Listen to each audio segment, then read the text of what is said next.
Bismillahirrahmanirrahim. Assalamualaikum warahmatullahi wabarakatuh.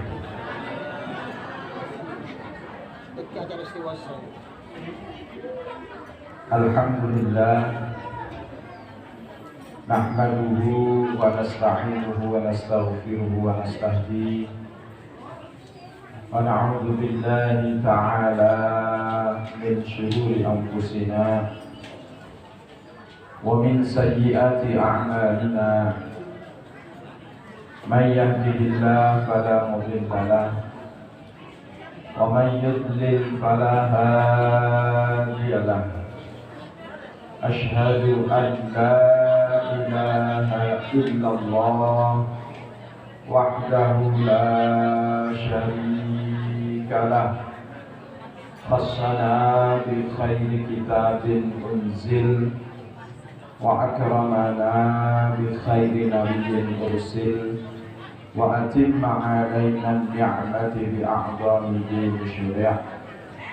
Al-yawma akmaltu lakum dinakum wa atmamtu alaikum ni'mati wa raditu lakumul Islam dinan.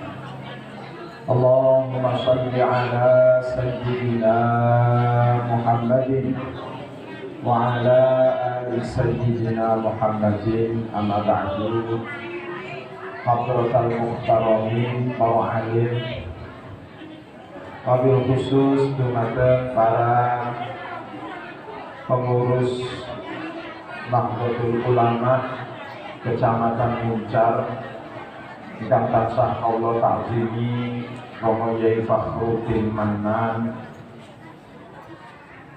ingkang tansah kula hormati Bapak Rahmat beserta jajarannya, para sahabat-sahabat Ansor, para takmir masjid, para remaja masjid, dan juga para hadirin yang hadir di hadzal majelis.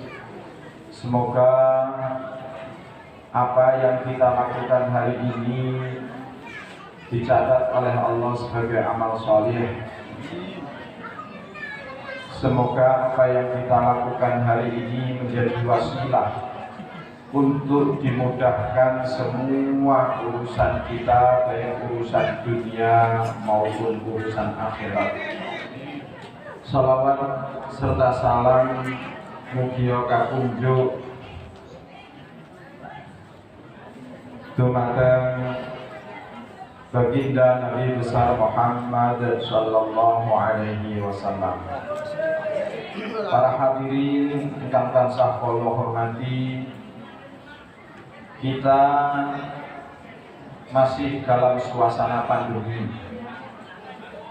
Semoga dengan adanya istighosah ini, satu, semakin menambah imun kita semakin kuat.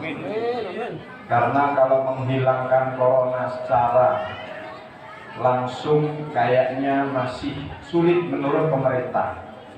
Yang pada hakikatnya kadang kita sendiri keimanan terhadap corona ini macam-macam bentuknya. Ada yang iman beneran, ada setengah iman. Jadi karena memang makhluk yang tidak kelihatan.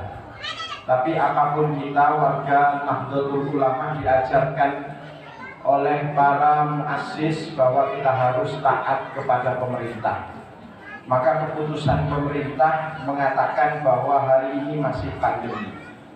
Maka dari itu, kalau kita tidak mampu, masih sulit untuk mengusir corona, minimal kita diberi kekebalan. Minimal andai corona ada di sekitar kita, imun kita semakin naik dengan adanya istighosah an-Nahdliyah ini. Para hadirin, sudah menjadi kebiasaan bahwa sebelum acara dimulai, ini ada judulnya pengajian kitab kuning. Tapi saya bawa kitab ini putih semua ini. Jadi sebenarnya kalau pengajian kitab kuning yang paten itu adalah Gusmat yang biasa ngaji kitab Fathul Qorib. Kitab Fathul Qorib ini kenapa diuji oleh para kiai-kiai Nusantara. Termasuk salah satu ciri bahwa pesantren itu sanatnya nyambung. Termasuk salah satu melihat pesantren bahwa sanatnya nyambung kepada Rasulullah, itu cirinya adalah termasuk kitab Fathul Qorib. Karena di dalam ulama Indonesia itu tidak cukup hanya nyambung kepada Rasulullah saja, tapi karena kita itu adalah orang Indonesia yang beragama Islam, bukan orang Islam yang ada di Indonesia, maka sanadnya harus nyambung kepada ulama-ulama Nusantara yang akhirnya nanti juga nyambung kepada Rasulullah Shallallahu Alaihi Wasallam. Minimal kalau kita ingin menyambungkan sanad atau mondok di salah satu pesantren, pesantrennya itu harus ada pengajian kitab Fathul Qorib. Kenapa dengan Fathul Qorib? Karena salah satu kitab yang menjadi bacaan Pangeran Diponegoro itu adalah kitab Fathul Qorib. Dulu Pangeran Diponegoro itu pada tahun 1825 itu terjadi perang yang begitu dahsyat di Indonesia, namanya Perang Java. Sampai 1830 usia perang itu kurang lebih sekitar 30 tahun. Ini para sejarawan mengatakan perang yang paling dahsyat di Nusantara ya perang ini. Karena kenapa dikatakan paling dahsyat? Karena waktu itu Belanda itu rugi sampai ribuan golden. Akhirnya Pangeran Diponegoro tidak mampu dikalahkan oleh Belanda. Secara perang Pangeran Diponegoro tidak mampu dibunuh oleh Belanda. Akhirnya Belanda membuat strategi licik, yaitu dengan nama silaturahim. Pas waktu hari raya, Pangeran Diponegoro itu diundang untuk diajak konferensi. Ternyata di situ Pangeran Diponegoro itu dibujuki. Jadi diajak konferensi. Setelah itu beliau ditangkap dan beliau itu dibawa ke Makassar. Padahal terjadi perang itu pada hakikatnya di Jogja. Tapi Pangeran Diponegoro meninggalnya di mana? Di Makassar. Akhirnya beliau dibawa ke sana. Setelah dibawa ke sana dimasukkan di dalam penjara. Setelah itu pasukan Pangeran Diponegoro itu kocar-kacir karena komandonya tidak ada. Akhirnya Pangeran Diponegoro itu punya alih strategi, yaitu dengan perang fisik menjadi perang ideologi.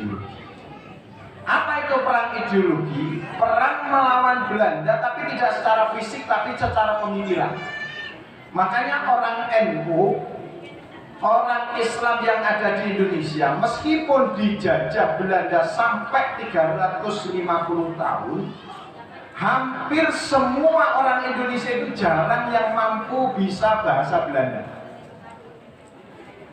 Jadi mereka membawa agama Islam, tapi mereka membawa agama Kristen, tapi mayoritasnya agama Islam. Mestinya itu biasanya di mana orang itu menjajah, mulai dari agama dan budayanya itu adalah budaya penjajah. Tapi kita tidak. Kenapa? Karena di situ perang ideologi terus berjalan. Apa strategi Pangeran Diponegoro? Pertama, Pangeran Diponegoro itu mengatakan begini: wahai santri-santriku, pasukan-pasukanku, jika kalian pulang jangan lupa membuat pesantren, jangan lupa membuat pendidikan. Yang kedua, jika kalian pulang, jangan lupa pesantren kalian itu tanami depannya itu pohon sawu. Makanya rata-rata pesantren-pesantren kuno itu mesti depan rumahnya ada sawunya. Sampai lihat pesantren di Muncar ini yang paling tua pesantrennya Banyumanan. Niku mesti di depannya ada pohon. Di Banyuwangi niku wonten pesantren Kiai Soleh Latem. Itu mesti depannya ada sawunya.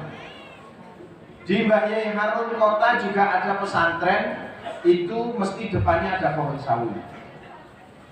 Di Cemoro ini ku wonten Mbah Yai Abdullah Fakih, itu juga di depannya ada pohon sawi.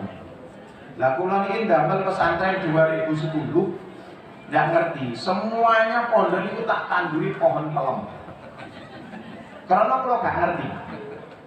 Akhirnya setelah saya tahu, mulai hari ini saya